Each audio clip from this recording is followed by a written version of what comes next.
Yeah, so one of the things that I mean, there are so many things that you said, Esther, that I could make these different connections to body talk and the different techniques and the different classes. I mean, everything from the matrix dynamics work, where you talk about, a big focus of that is the masks and the identities, right?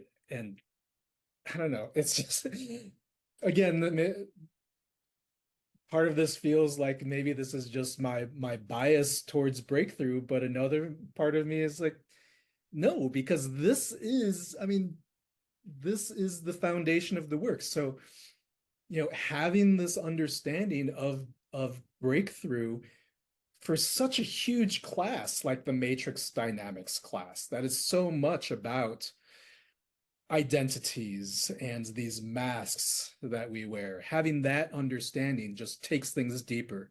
And then with even the other classes, the module 6, macrocosmic body mind, module 4-7, biodynamics, the module 3, the principles of consciousness class, even body talk fundamentals, and I would even say, if you want, I mean, body talk access, and even just the cortices technique. Having the understanding of breakthrough is going to make all of those techniques and all the information that's learned in those classes just make so much make so much more sense, expand it, help those techniques to go deeper. One of the things that you mentioned, Esther, was the impact. I don't remember if it was in just the previous talk that we did or whatever. Doesn't matter. But and you say this oftentimes in the breakthrough classes, is the influence that breakthrough has on the nervous system, right? And in the myelin sheath. And so when you talked about that, when you mentioned that just earlier, I was just thinking about, the neuroplasticity of the brain and the nervous system, how that's then kind of just physically these rigid, these unconscious, right? These totally unconscious belief systems that we have that have been handed down to us from generation to generation to generation to generation, how they just rigidify, actually physically, as of course, well, energetically and so on, rigidify our brains and our nervous systems. And in doing so, limits us. They just create limitations and they create an inflexibility, not just in our nervous system and on a physical level,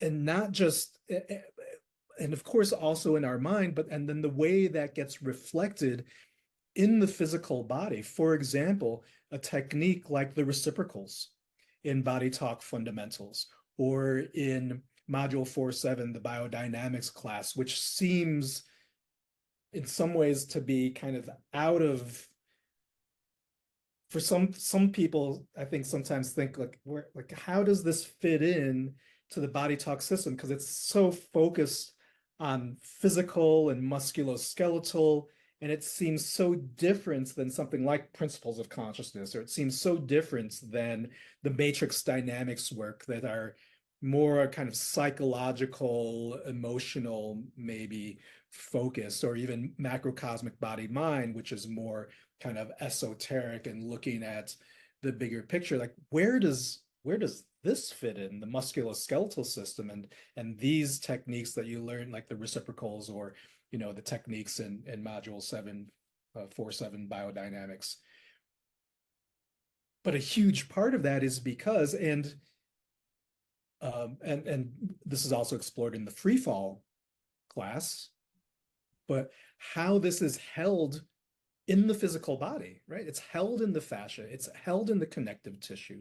So this rigidity and the inflexibility and this hand-me-down thinking, all of this indoctrination that we've accumulated, not just in this lifetime up to like where we are now, but that's been passed down from our parents and their parents before them and their parents before them. this is being held in the physical body. And so that the way that we actually move our bodies, the posture that someone holds, the way that they walk, the way that they move their body, the way that they literally physically move through the world is a reflection of these unconscious belief systems that are influencing them to act and behave and move through life in a particular way. So, I mean, the influence that the contents of the mind or that the mind has on the physical body is just profound. It's huge. So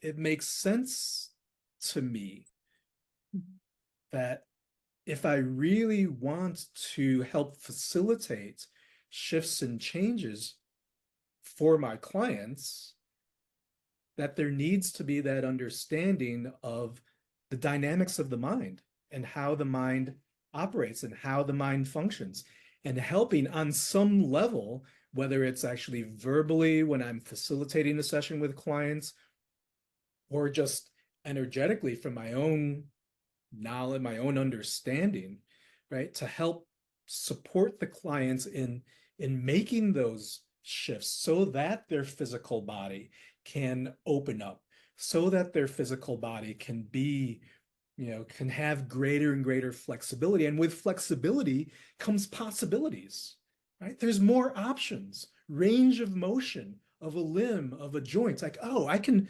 move my body in this way. I know, Esther, you are big proponents of Feldenkrais. Like, oh, I never knew I could move my body like that before. And so it's oftentimes interesting just going through day to day and just people watching and watching how people hold themselves or how people, move. Um, yeah, and how like already maybe not consciously giving me like, oh, they have this kind of mindset or mentality, but it's like getting that there's some information or awareness there of like, oh, this is where that person is at.